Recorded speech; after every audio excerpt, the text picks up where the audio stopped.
ফেরাউন যখন জানতে পারল তার স্ত্রী তাকে মানে না, আসিয়া তাকে বিশ্বাস করে না, তখন ফেরাউন সিদ্ধান্ত নিল আসিয়া রাদিয়াল্লাহু তাআলা আনহাকে উত্তপ্ত বালুর মধ্যে শোয়াইয়া তার পায়ে এবং হাতের মধ্যে পেরাক লাগাইয়া, নাউজুবিল্লাহ বলে, তাকে উলঙ্গ করে সবার সামনে তাকে শাস্তি দেওয়া হবে। তাফসীরের কিতাবের মধ্যে আসে যখন এই পরিস্থিতি হযরতে আসিয়া দেখলো, আল্লাহর কাছে দোয়া করে, আল্লাহ মানুষের সামনে তুমি আমাকে কোনোদিন বেইজ্জত কইরো না। তাফসীরের কিতাবের মধ্যে আসে হযরতে আসিয়া দোয়া করতে দেরি হয়, কারণ তখন আসিয়া ফেরাউনের দ্বারা নির্যাতিত ছিল। কথা বলেন ঠিক কিনা? আর হাদিসের মধ্যে পয়গম্বর কয়, যারা নির্যাতিত হয়, যারা নিপীড়িত হয়, মাজলুম হয়, এদের হাত তুলতে দেরি হয়, ওই হাতগুলো আল্লাহর আরশ পর্যন্ত যাইতে দেরি হয় না। बहुत तालिब खुदा मिलता शिकस्ता दिल नहीं मिलता, बहुत तालिब खुदा मिलता शिकस्ता दिल नहीं मिलता, शिकस्ता दिल जैसे हासिल हकीकत में वही कामिल। ভঙ্গরি দুই নিয়ে মন ভাঙ্গা নিয়ে যদি কেউ আল্লাহর কাছে ফরিয়াদ জানায়, নবী কয় ফরিয়াদ জানাইতে দেরি হয়, আমার আল্লাহ কবুল করতে দেরি হয় না। ফিলিস্তিনের মুসলমান মজলুম না মজলুম না? কথা কয় না। ফিলিস্তিনের নারীরা, ফিলিস্তিনের পুরুষরা, ফিলিস্তিনের মাসুম কুচি কাঁচা বাচ্চাগুলো নিপীড়িত, নির্যাতিত, নিষ্পেষিত, তারা প্রতি মুহূর্তে আল্লাহর কাছে দোয়া করে, আল্লাহ রব্বানা আখরিজনা মিন হাযিহিল ক্বরিয়াতিল যালিমি আহলুহা ওয়াজআল লানা মিন লাদুনকা ওয়ালিয়া ওয়াজআল লানা মিন লাদুনকা নাসীরা। আর সহ্য হয় না মালিক, তোমার পক্ষ থেকে আমাদের সাহায্যের ব্যবস্থা করো। তাই ইরানের দূতাবাসের মধ্যে ইসরায়েলরা হামলা চালায়। এখন ইরান কয়, আমার দূতাবাসে হামলা চালাইছো, তোমাদের আর রেহাই নাই। এবার বৃষ্টির মতো ইরান মিসাইল গুলো নিক্ষেপ করা শুরু করে দিয়েছে। কথা বলেন ঠিক কিনা? ইরানকে মিসাইল নিক্ষেপ করার, ক্ষেপণাস্ত্র নিক্ষেপ করার জন্য কে বাধ্য করছে? কথা বলেন কে? এবার ইসরায়েল মনে করেছিল আমাদের যে প্রতিরক্ষা ব্যবস্থা, আমাদের যে অস্ত্রের যন্ত্রণানি, আমাদের পৃথিবীর কোন রাষ্ট্র আক্রমণ করে কিছুই করতে পারবে না। ইরানের হামলার পর তাদের ভুল ধারণা ভেঙে গেছে যে না না, আমাদের এই প্রতিরক্ষা ব্যবস্থা দিয়া এত দূর ইরান আমাদের উপর আক্রমণ করে ফেলছে, তাদের আওতার ভিতরে নিয়ে গেছে, যে কোনো সময় আমরা আক্রান্ত হয়ে যাব, আর যে কোনো সময় আমাদের প্রতিরক্ষা ব্যবস্থা ভেঙে চুরমার করে আমাদেরকে ধূলিসাৎ করে ফেলবে। কথা বলেন ঠিক কিনা?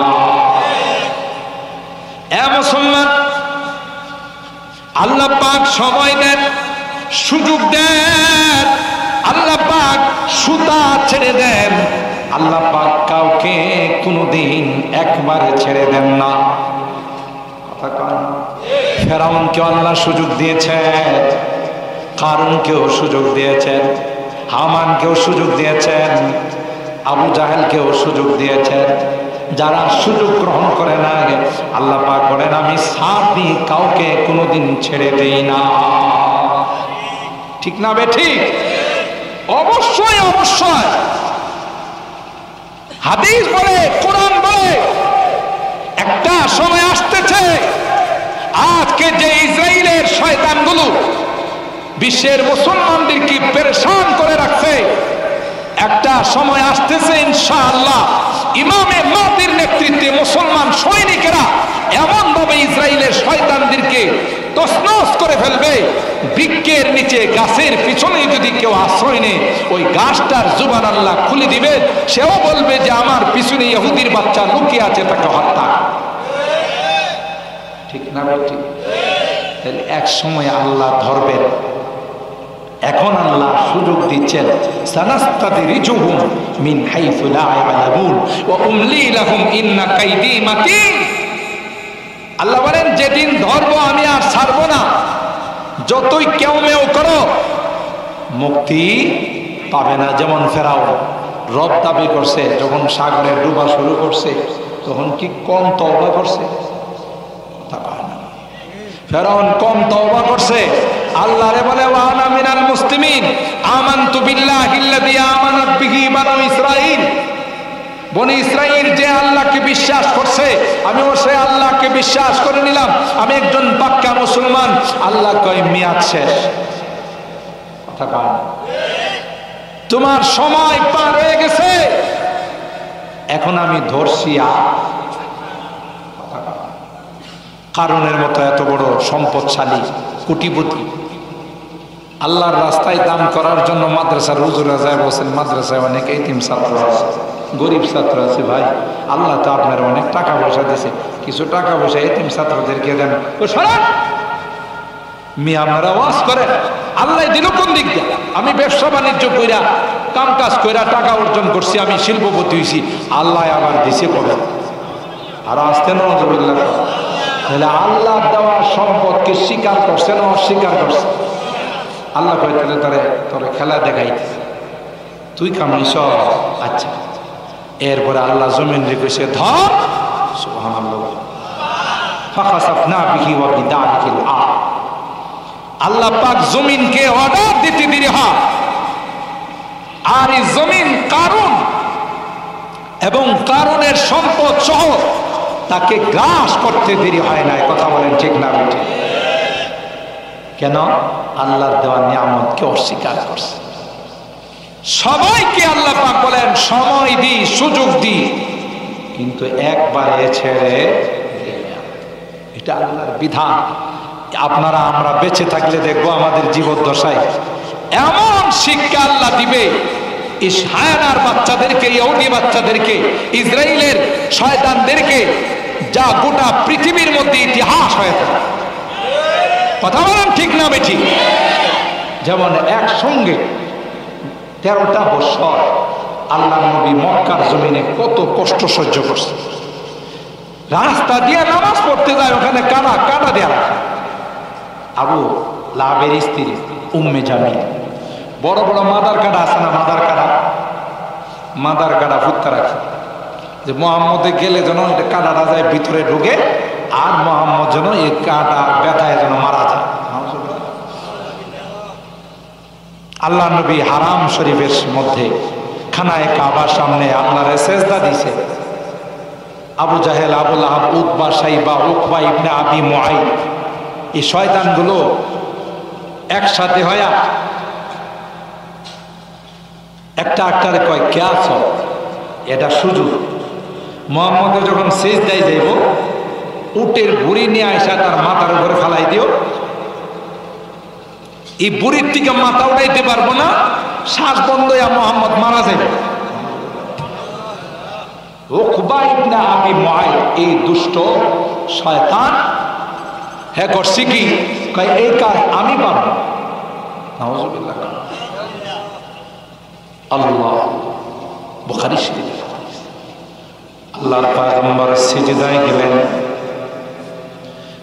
আল্লাহর সান্নিধ্যে চলে গেলেন, খানায়ে কাবাকে সামনে রেখে যায়। রবের দরবারে মাসুকের কুদরতি পায়ে কপাল ঠেকাইছে। বড় মজার তাসবিহ পড়বেন, সুবহানা রাব্বিয়াল আ'লা। ওই সময়ে উকবা ইবনে আবি মুআইদ উটের ভুঁড়ি নিয়ে আইসা আল্লাহর পয়গম্বরের মাথা মুবারকের মধ্যে ফেলে দিল। নাউজুবিল্লাহ। আর উটের ভুঁড়ি তো কোনো হালকা পাতলা নয়। ওই উটের ভুঁড়ি যখন আল্লাহর পয়গম্বরের মাথা মুবারকের মধ্যে রেখে দিল, এইভাবে আল্লাহ পয়গম্বর মাথা মুবারক উঠাইতে পারেন না, অনেক কষ্ট করেও মাথা উপরের দিকে উঠাইতে পারেন না। এই দৃশ্য দেখে আবু জাহেল, আবু লাহাব, উতবা, সাইবা, উমাইয়া এমন আনন্দ পাইছে, একজন হাসতে হাসতে আরেকজনের কুলে পয়রা যা। দেখছস মুহাম্মদ এখনো বিদায় নিবে, নাউজুবিল্লাহ বলে। ওদের জানা নাই মুহাম্মদের দায়িত্ব কে নিয়েছেন। আরো জোরে বলতে হবে কে। এরা হাসতে হাসতে একজন আরেকজনের উপরে পড়ে যাচ্ছে। এই বোধহয় মুহাম্মদ দুনিয়া থেকে বিদায় নিয়ে চলে যাবে, শ্বাস বন্ধ হয়ে মারা যাবে। হযরত আব্দুল্লাহ ইবনে মাসউদ রাদিয়াল্লাহু তাআলা আনহু দৌড়ে গিয়ে ফাতেমা তু জাহরা রাদিয়াল্লাহু তাআলা আনহাকে বললেন, ফাতেমা রে আয় আয়, আমি একাই উটের উপরে নবীর মাথা থেকে সরাইতে পারবো না। হযরত ফাতেমা তু জাহরা রাদিয়াল্লাহু তাআলা আনহাকে নিয়ে ওই আল্লাহর পয়গম্বরের মাথা মোবারক থেকে উটের উপরেটা সরাইছে। আল্লাহর পয়গম্বর জীবনে কাউকে বদদুয়া দেয় না, এত কষ্ট দিয়েছে, এত নির্যাতন করেছে তায়েফবাসীরা। কথা কয় না? তায়েফের মানুষগুলো আল্লাহর হাবিবের গোটা দেহ মোবারককে রক্তাক্ত করে ফেলেছে। পাথর মেরে আল্লাহ নবীর গায়ে থেকে রক্ত ছিটাইছে। যে নবীর গায়ে মশা মাছি বসা হারাম, কথা বলেন ঠিক না বেঠিক? বুক ভরা আশা নিয়ে আল্লাহর হাবিব তায়েফের জমিনে গিয়েছিলেন যে এরা আমার দাওয়াত গ্রহণ করবে, এরা আমার ইসলাম ধর্ম গ্রহণ করবে। কিন্তু তায়েফের মাতবরেরা, সর্দারেরা তায়েফের যুবকদেরকে লিলিয়ে দিল, মক্কা থেকে একটা পাগল আসছে, তাকে এখান থেকে তাড়িয়ে দাও। নাউজুবিল্লাহ। এ ভাই, আল্লাহর হাবিবের শরীরের মধ্যে বৃষ্টির মতো ছোট ছোট পাথরগুলো মারতেছিল। ওই মুহূর্তে আল্লাহর হাবিবকে হযরতে জিবরাইল এসে বললেন, ও পয়গম্বর, আল্লাহ পাক আপনার অত্যাচারের দৃশ্যটা দেখেছেন। আপনি যদি অর্ডার করেন তায়েফ শহরটা দুইটা পাহাড়ের মাঝখানে, যারা তায়েফ গিয়েছেন এখনো তায়েফ শহরটা রিং রোড দিয়ে তায়েফ শহরের মধ্যে যাইতে হয়। উপরে উঠে এমন ভাবে মনে হয় চরকার মতো ঘুরতেছে। যাদের হাত দুর্বল এরা যদি নিচের দিকে তাকায় হাত ফেল করবে। এত উপরে পাহাড়ের মধ্যে গাড়িগুলো উঠে। হযরত জিবরাইল বললেন, পয়গম্বর আপনার যদি হুকুম হয়, দুই পাহাড়ের দায়িত্বে যে ফেরেশতা আছে আমি বলে দিব গো, দুইটা পাহাড়কে চাপা দিয়ে তায়েফের মানুষগুলোকে শেষ করে দিবে। আর এদিক দিয়ে আল্লাহর পয়গম্বরের দেহ মুবারক থেকে যে রক্তগুলো বের হচ্ছিল এটা তো আস্তে আস্তে জমিনের মধ্যে পড়ে যাবে। আল্লাহ পাক হযরত জিবরাইলকে আরশে আজিম থেকে ডাক দিয়া কয়, এ জিবরাইল, তাড়াতাড়ি যাও, তাড়াতাড়ি যাও। আমার হাবিবের দেহ মুবারক থেকে যদি এক ফোঁটা রক্ত তায়েফের জমিনে পড়ে যায়, কিয়ামত পর্যন্ত পৃথিবীর মধ্যে কোনো গাছপালা উদিত হবে না। এই রক্তগুলো যেন জমিনের মধ্যে পড়তে না পারে। তাফসীর রূহুল বয়ানের মধ্যে আসে, হযরত জিবরাইল পয়গম্বরকে বলেন, হুজুর আমি আল্লাহর কাছে ছিলাম, তায়েফের যুবকরা যখন আপনার উপর অত্যাচার করতেছিল, আপনার উপর যখন নির্যাতন চালাইতেছিল, আল্লাহ আমাকে অর্ডার দিয়েছে ওখান থেকে এসে আপনার রক্তগুলো আমি জমিনে পড়তে দেই না, আপনার রক্ত মুবারকগুলোকে আমি আকাশের মধ্যে, হাওয়ার মধ্যে ছিটিয়ে দিয়েছিলাম।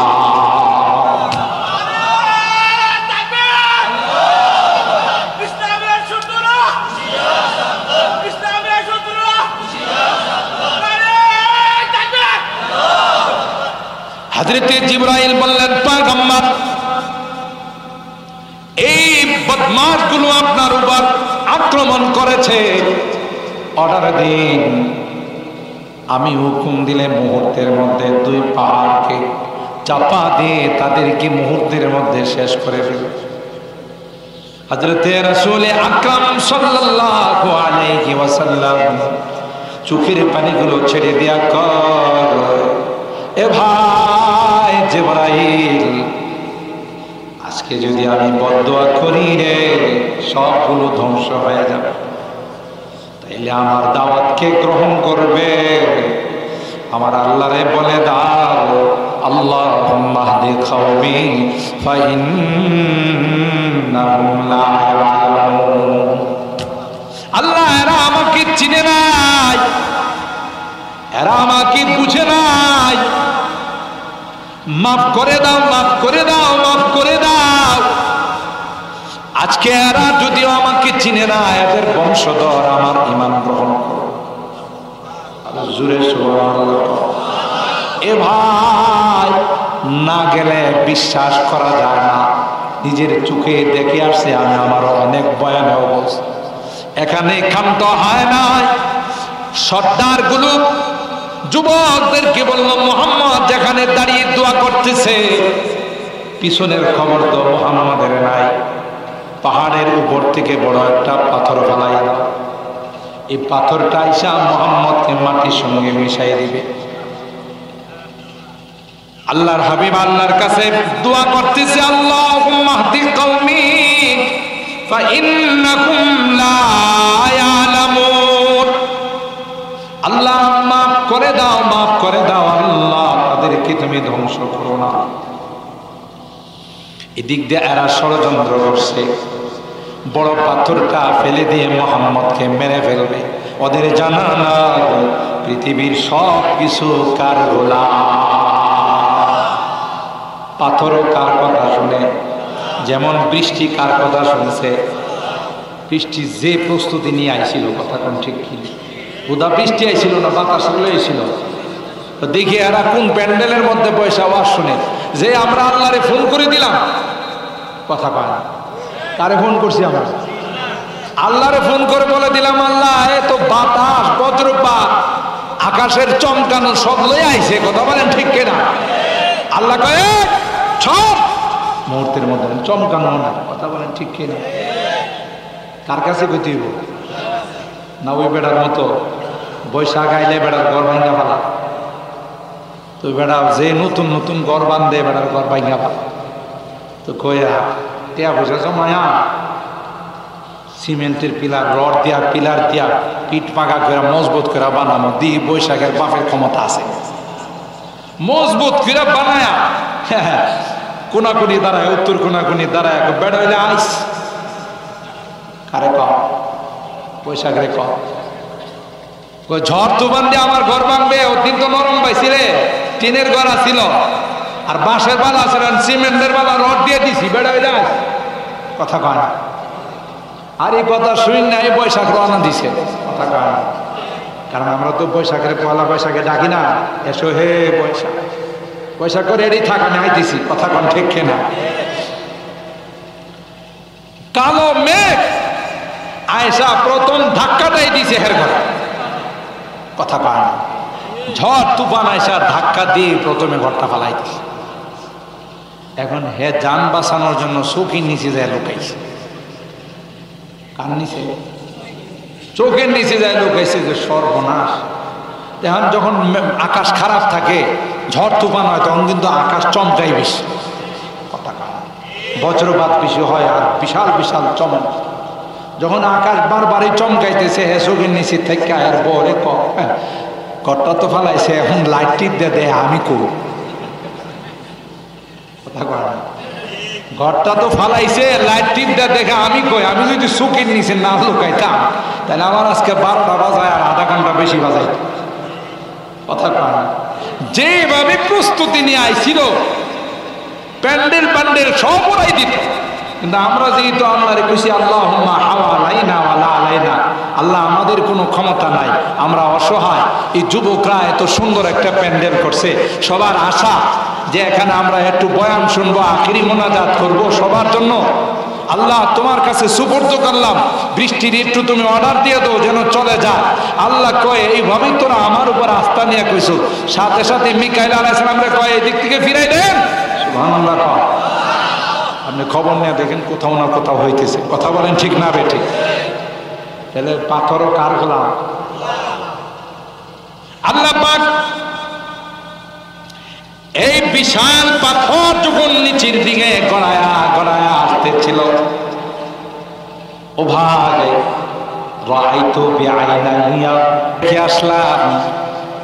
এখন দৃশ্য আছে কিনা জানি না, অনেক কিছুই সৌদি সরকার পরিবর্তন করে ফেলছে।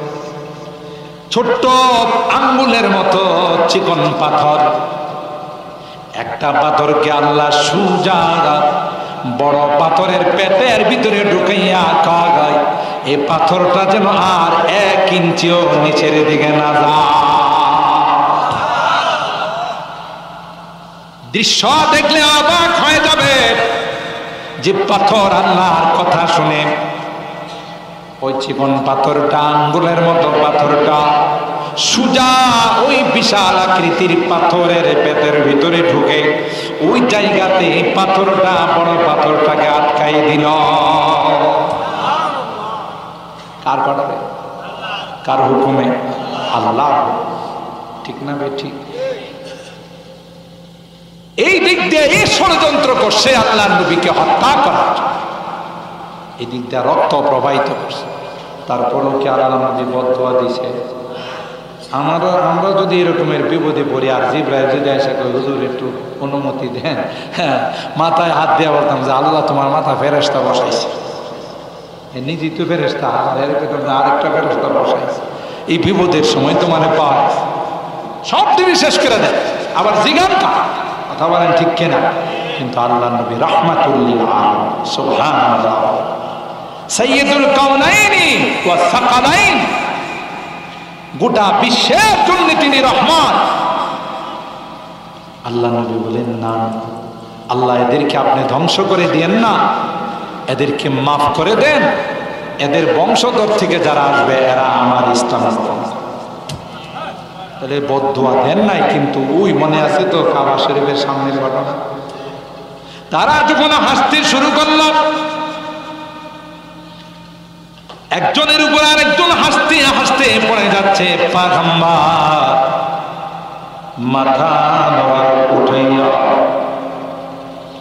নাম ধরে ধরে আল্লাহর কাছে বদদুয়া করে, আল্লাহুম্মা আলাইকা বি আবি জাহাল, আল্লাহুম্মা আলাইকা বি উতবা, আল্লাহুম্মা আলাইকা বি শাইবা।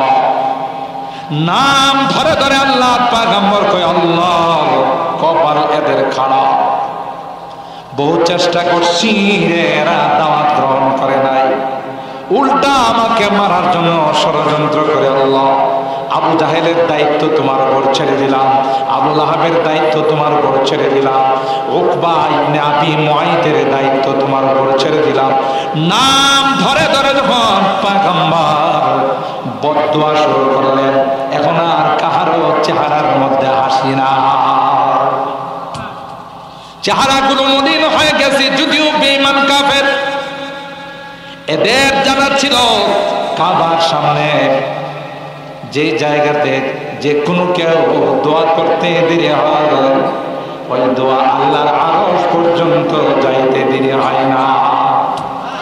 আবার এমন মহামানব দোয়া করেছে যে জীবনে কোনোদিন কোনো মিথ্যা কথা কয় না, ঠিক কিনা? এই বদদুয়া আল্লাহর আরশ পর্যন্ত গেছে, আমাদের রেহাই নাই, নিস্তার নাই। আল্লাহ কোন ও আমার হাবিব আপনি সবর করুন গো, যেগুলো আপনি নাম বলছেন এগুলোর আশপাশে যেগুলো আছে সবগুলোকে আমি আল্লাহ একটা জায়গাতে শেষ করে দিব, সেই জায়গাটার নাম হলো বদরের প্রান্ত।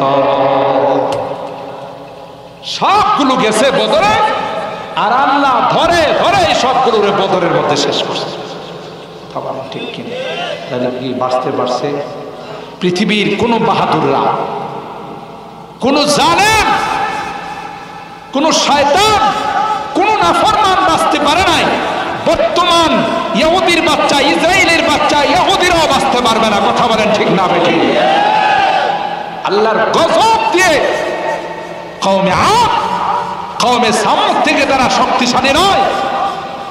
এরা বিশাল বিশাল পাথরকে লাঠি দিয়ে দুই টুকরা করে ভেঙ্গে চুরমার করে ফেলে। শাস্তির কথা যখন নবী বললেন যে আল্লাহ শাস্তি পাঠাবে, এরা মস্কারা করে কয় মান আসাদু মিন্না কুওয়া, কে আমাদেরকে শাস্তি দিবে? আমাদের মতো শক্তিশালী মানুষ আছে না? শেষ করে দিচ্ছে। যখনই আকাশের মধ্যে কালো মেঘ চলে আসছে,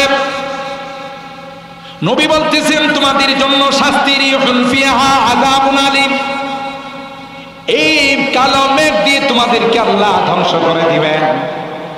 এরা কি কয় ক্বালু হাদা আরিদুম মুমতিরুনা, কয় না না না না, এই কালো মেঘ আমাদেরকে বৃষ্টি দিবে। নবী কয় না না, বৃষ্টির কালো মেঘ নয়, এই কালো মেঘ তোমাদের বংশকে ধ্বংস করে দেবে। তুদাম্মিরু কুল্লা শাইইন বিআমরি রাব্বিহা ফাআসবাহু লা ইউরা ইল্লা মাসাকিনুহুম কাযালিকা নাজিজিল কওমাল মুজরিমিন। মেঘ শুরু, ওই বাতাস শুরু হয়ে গেল, ঝড়ো হাওয়া শুরু হয়ে গেল, তুফান শুরু হয়ে গেল, সিডর শুরু হয়ে গেল, ঘূর্ণিপাক শুরু হয়ে গেল, টর্নেডো শুরু হয়ে গেল। এদেরকে উপরে উঠায় আর নিচে ফেলায়, উপরে উঠায় আর নিচে ফেলায়। এরা কাউকে দেখে না, ধরতে পারে না। এইভাবে আল্লাহ বলেন ফাআসবাহু লা ইউরা ইল্লা মাসাকিনুহুম। আল্লাহ কয় দেখো, সকালবেলা যায় দেখো কিচ্ছুই নাই, মনে হয় একটা বিরান এলাকা। কে শেষ করছে? আমার ভাইরা, মাজলুমের পক্ষে কে থাকেন? হযরতে আসিয়া, মনে আছে কিনা? হযরতে আসিয়া মাজলুম, ফেরাউনের দ্বারা নির্যাতিত আসিয়া আল্লাহর কাছে বলে রব্বি মিনিলি ইনদাকা বাইতান ফিল জান্নাহ ওয়া নাজ্জিনি মিন ফিরআউনা ওয়া আমালিহি ওয়া নাজ্জিনি মিনাল কওমিজ জালিমিন। আল্লাহ, জীবনে কোনোদিন কেউ আমার চেহারাটা পর্যন্ত দেখে না, আর এ জালেম আমাকে উলঙ্গ করবে। নাউজুবিল্লাহ। এ মালিক, জালেম আমাকে উত্তপ্ত বালুর মধ্যে শোয়াইয়া পায়ে প্যারাক লাগাবে, হাতে প্যারাক লাগাবে, আমার উলঙ্গ করে আমাকে শাস্তি দিবে। না না না, আমি ইজ্জতের রক্ষা তোমার কাছে চাই। তাফসীরের কিতাবের মধ্যে আসে আসিয়া দোয়া করতে দেরি হয়, সাথে সাথে আল্লাহ আসমানের মেঘ পাঠাই দিয়েছেন, আসিয়াকে আর দেখা যায় না। তাজিল্লুহুল মালাইকা, অন্য বর্ণনার মধ্যে আসে হযরতে আল্লাহ পাক রব্বুল আলামিনের অর্ডারে হযরতে ফেরেশতা যারা আছেন ওরা এসে দানা দিয়ে আসিয়াকে ছায়া দিয়ে রাখছে। আসিয়া দেহটা আর ফেরাউন খুঁজে পায় না। এদিক দিয়ে আসিয়া আল্লাহকে মানে রব্বি বিনিলি ইনদাকা বাইতান ফিল জান্নাহ। দ্বিতীয় ফরিয়াদ হলো আল্লাহ, আমি তো তোমার জন্য এত কষ্ট সহ্য করতেছি, তুমি তো আমার আশেক, আমি তোমার আশেক, তুমি আমার মাসুক, তাই তোমার কাছে আমার জন্য জান্নাতে একটি ঘর বানিয়ে দিও। দূরে দিও না, দূরে দিও না, আমি তোমার আশেক। আল্লাহু আকবার বলেন। তোমার ইশকি পড়ে, তোমার প্রেমে পড়ে আল্লাহ আমি সব কিছুকে বিসর্জন দিয়েছি, রাজপ্রসাদ, রানী হওয়া সবকিছু বিসর্জন দিয়েছি। রব্বি বিনিলি ইনদাকা বাইতান ফিল জান্নাহ ওয়া নাজ্জিনি মিন ফিরআউনা ওয়া আমালিহি ওয়া নাজ্জিনি মিনাল কওমিজ জালিমিন। তার সম্প্রদায়, তার নির্যাতন সবগুলো থেকে হেফাজত করে আল্লাহ আমাকে তোমার কাছে একটি জান্নাতের ঘর বানিয়ে দিও। তাফসীরের কিতাবের মধ্যে আছে হযরতে আসিয়া দোয়া করতে দেরি হয়, আসিয়ার দোয়া আল্লাহর কাছে কবুল হতে দেরি হয় না। দুনিয়াতে থাকতেই আল্লাহ আসিয়াকে তার জান্নাতের মাকাম দেখাই দিছে। তাইলে জান্নাত আছে না নাই? আল্লাহ বলেন ফাআম্মাল্লাযীনা আমানু ওয়া আমিলুস সালিহাত ফাহুম ফি রাউদাতি ইউহবারুন। যারা আল্লাহর দলের হবে, নামাজ যারা পড়বে, রোজা যারা রাখবে, মাহফিলে যারা আসবে, দান খায়রাত যারা করবে, হজ যারা করবে, যাকাত যারা দিবে, সত্য কথা বলবে, হালাল খাইবে, হারাম বর্জন করবে, আল্লাহ ডাক দিয়ে কয় এরা হলো আমার দলের। আলা ইন্না হিজবাল্লাহি হুমুল মুফলিহুন। আমার দলের যারা হয়, আল্লাহ বলেন এরা হলো সফলকাম, এদের জন্য আমি আল্লাহ জান্নাত বানাইছি। আর যারা আমার দলের হবে না, আমার নিয়ামত পায়া নিয়ামতকে অস্বীকার করবে, না ফরমানি করবে। ওয়া আম্মাল্লাযীনা কাফারু ওয়া কাযযাবু বিআয়াতিনা ওয়া লিকাইল আখিরাহ ফাউলাইকা ফিল আযাবি মুহদারুন। রমজান মাসে রোজা রাখে নাই, তারাবির নামাজ পড়ে নাই, ঠিক মতো আল্লাহকে ডাকে না, এরকমের লোক আছে না? আল্লাহর দেওয়া নিয়ামত খাইছে কিন্তু আল্লাহর হুকুম মানে নাই, রোজা রাখে নাই, দেহটা নষ্ট হয়ে যাবে, বডিটা নষ্ট হয়ে যাবে, চেহারাটা শুকাই যাবে, আছে না? এরকমের যুবক আছে না নাই? যুবক, তোমার দেহটা সুন্দর রাখার জন্য তুমি রোজা রাখো না, রেডি থাকো, তৈয়ার থাকো, খবরে যখন যাবে রে তখন কবরের পোকামাকড় তোমাকে কামড়াবে। কথা বলেন ঠিক না বেটি? আর যারা রোজা রাখছে, যারা তারাবির নামাজ পড়ছে, এদের জন্য গুনার কারণে যদি কোনো কারণে আল্লাহর আদালতের আসামি হয়ে যায়, রোজা আল্লাহর কাছে কি বলবে? রব্বি মানাতুহুত তুআম ওয়া শাহাওয়াতি বিন্নাহার। দিনের বেলায় খাইতে দেয় না, যেগুলো হালাল সেগুলো গ্রহণ করতে দেয় না, হারাম তো দূরের কথা। যে খাওয়া তার জন্য হালাল ছিল, যে পানি তার জন্য হালাল ছিল, যেই বৈধ স্ত্রী তার জন্য হালাল ছিল, তাদের কাছে যাইতে দেয় না। আল্লাহ তোমার জন্য রোজা রাখছে, আজকে গুনার কারণে তোমার আদালতের আসামি হয়ে গেছে, তাই মালিক তোমার কাছে সুপারিশ, তোমার কাছে ফরিয়াদ, আমার এই মক্কেলকে যতক্ষণ পর্যন্ত তোমার জান্নাতে না দিবে ততক্ষণ পর্যন্ত তোমার আদালত ছেড়ে যাব না। যারা রোজা রাখছে তাদের জন্য এই সুপারিশ করবে, যারা রাখে না তাদের জন্য সুপারিশ করবে না, উল্টা মামলা দিবে।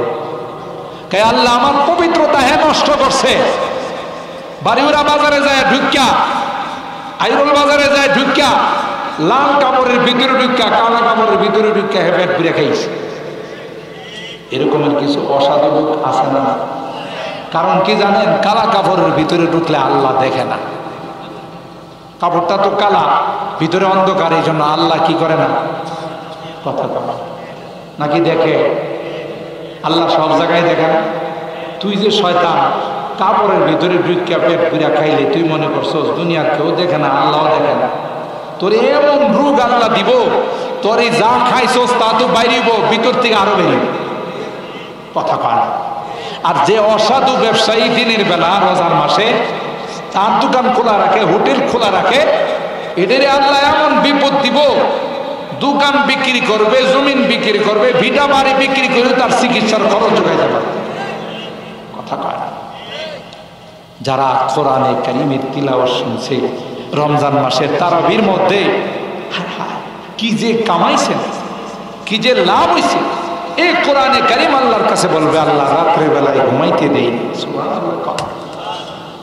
তুমি আল্লাহ তাকে জান্নাতের মেহমান বানাও। সুবহানাল্লাহ। এমন সুযোগ যারা হাতছাড়া করছে, এদের মতো বদনসিব আর পৃথিবীতে কেউ আছে? দুনিয়াতে কেউ আছে? এই জন্য মুহতারাম হাজরিন, আমরা কোন রাস্তায় চলবো? জান্নাতের রাস্তায়। বলুন কোন রাস্তা? জান্নাতের রাস্তায়। আর জান্নাতের রাস্তায় চলা সহজ, নামাজ 5 ওয়াক্ত, বছরে একবার রোজা, টাকা পয়সা থাকলে মালের লাখে 2.5% টাকা বের করে যাকাত, আরেকটু টাকা পয়সা হলে জীবনে একবার আল্লাহর ঘর জিয়ারত করলে আল্লাহ কই তোমার জন্য আমি জান্নাত বরাদ্দ করে দেব।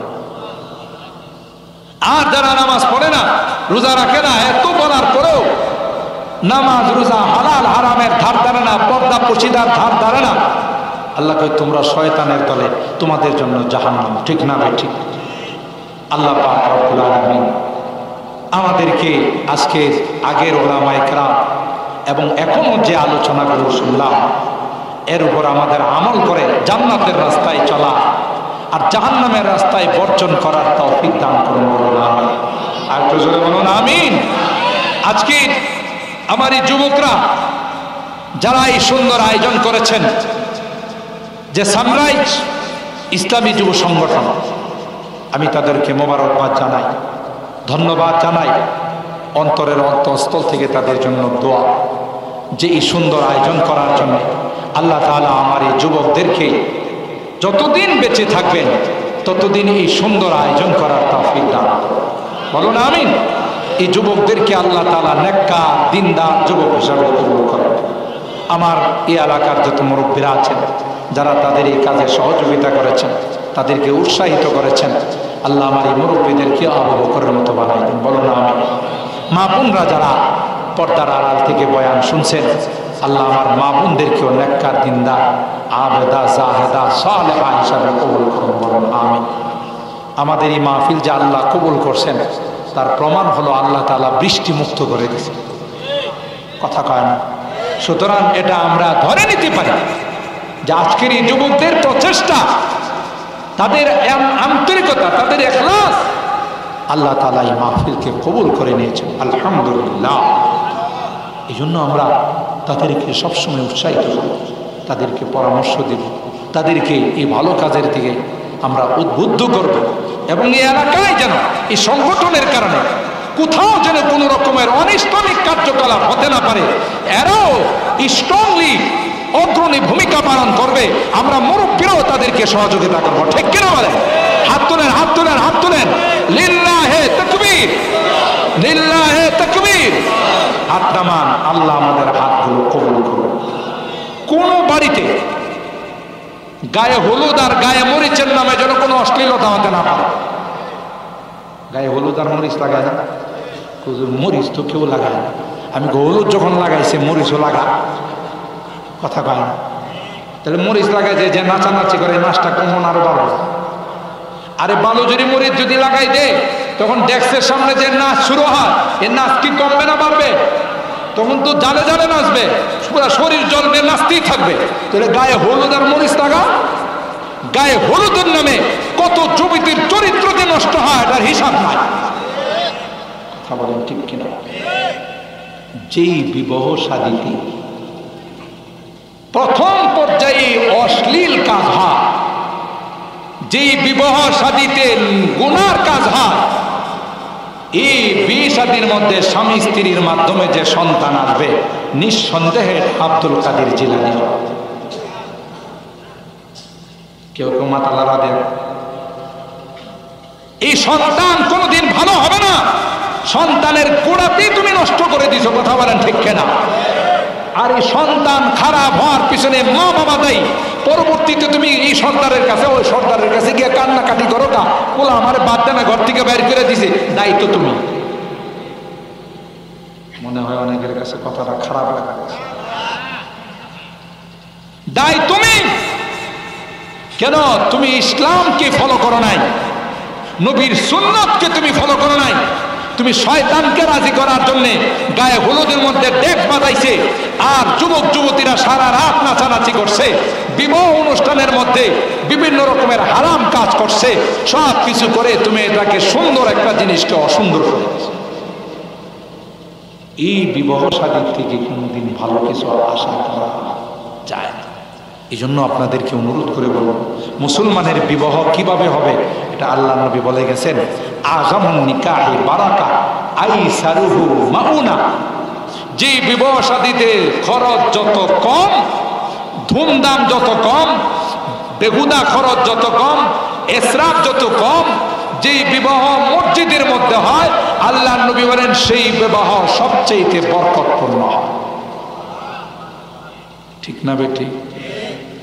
মসজিদের মধ্যে বিয়ে শাদীর আয়োজন করেন সব আল্লাহওয়ালা মানুষ, এখান থেকে বিয়ে শাদী হলে সাংসারিক জিন্দেগিতে শান্তি আসবে। নাহলে যেদিন বিয়ে হবে এরপরের দিন থেকে গন্ডগোল লাগা শুরু হইব। শাশুড়ি কইব তোর বাপে খাট দিছে না, পালন দিছে না, তোর বাপে এটা দিছে না, এটা দিছে না, এই নিয়ে শুরু হয়ে যাব আস্তে আস্তে ঝগড়া আর ফাসাদ, অশান্তি শুরু হয়ে যাবে। আর কোনো কিছু চাওয়া যাবে না। ইসলাম বলে চেয়ে যদি কোনো যুবক তার শ্বশুর বাড়ির থেকে কোনো কিছু নেয় এটা হারাম। হ্যাঁ, তিনি যদি নিজের থেকে কোনো ডাইরেক্ট ইনডাইরেক্ট আকার ইঙ্গিতেও তাকে কিছু বলা হয় না। আমার মেয়ে দিছে, আমার মেয়ে থাকবে, আমি একটা খাট খুশিতে বানাই দিলাম, একটা আলমারি দিলাম, একটা সুকেস দিলাম মেয়ের জিনিসপত্র রাখার জন্য, কেউ কোনোভাবে কিছু বলে নাই। বিয়ায় এটা আমি খুশি হয়ে দিলাম আমার মেয়েকে, তাইলে সমস্যা নাই, হাদিয়া নেওয়া যায়।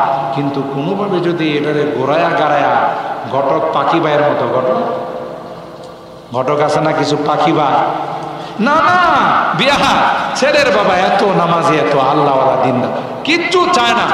ছেলে তো আইরল থেকে সরাই যায়, একটা কাজ করে তো অফিসে ডিউটি করে, একটা বাইক যদি হয় ভালো। ওনারা কিন্তু কিছু চাইছে না, একটা মোটর সাইকেল যদি 2-2.5 লাখ টাকা দিয়ে কিনে দেওয়া যায়, এটা তার যাতায়াতের জন্য সুবিধা। আপনারই তো জামাই, বুঝলেন কথা?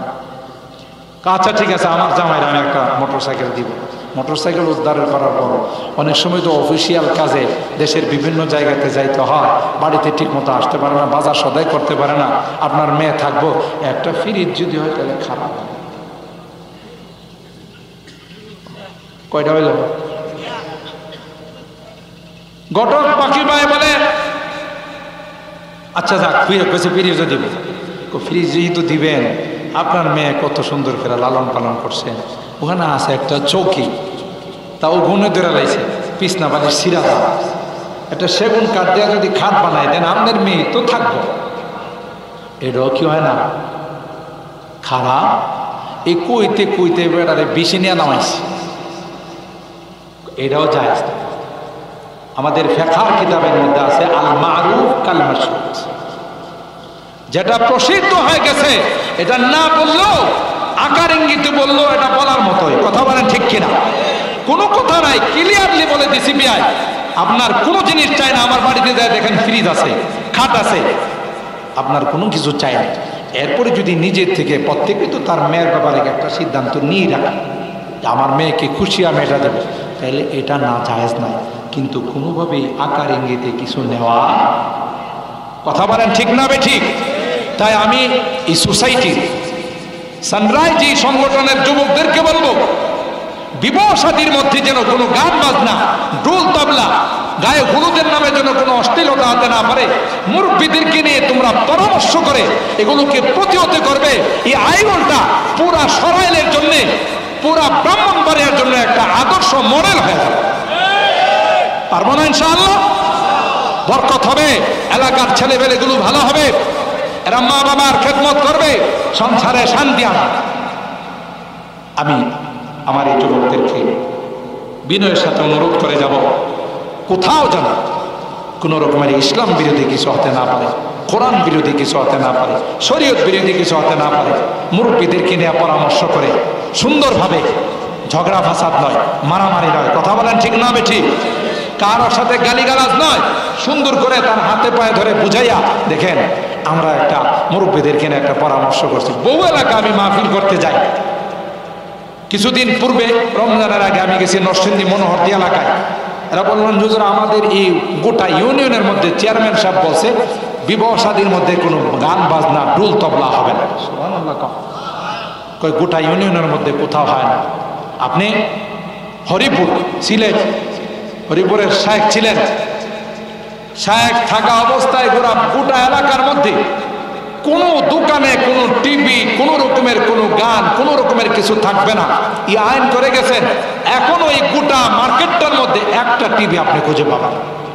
জাফলং যাওয়ার সময় এই রুট দিয়া যাইতে হয়, কত পিকনিক যায় না মাইক নিয়ে, সবার জানা আছে এই এরিয়াতে ঢুকলে মাইক বন্ধ রাখতে হবে, নাহলে কিন্তু বদরের যুদ্ধ শুরু হয়ে যাবে।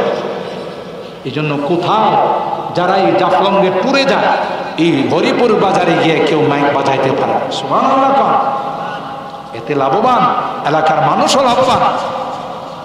তাই অনেক রাত হয়ে গেছে, আমার ইচ্ছা ছিল আর আগেই শেষ করে দিব, কিন্তু আলহামদুলিল্লাহ আপনারা ইখলাসের সাথে এই বৃষ্টিকে উপেক্ষা করে আসছেন, আর যুবকদেরও ইখলাস ছিল এই মাহফিলের প্রতি। এই জন্য আল্লাহ তাআলা সুন্দরভাবে আবার এই মাহফিলটাকে জমিয়ে দিয়েছেন, সুন্দরভাবে কিছু কথা বলার শোনার আল্লাহ তৌফিক দিয়েছেন।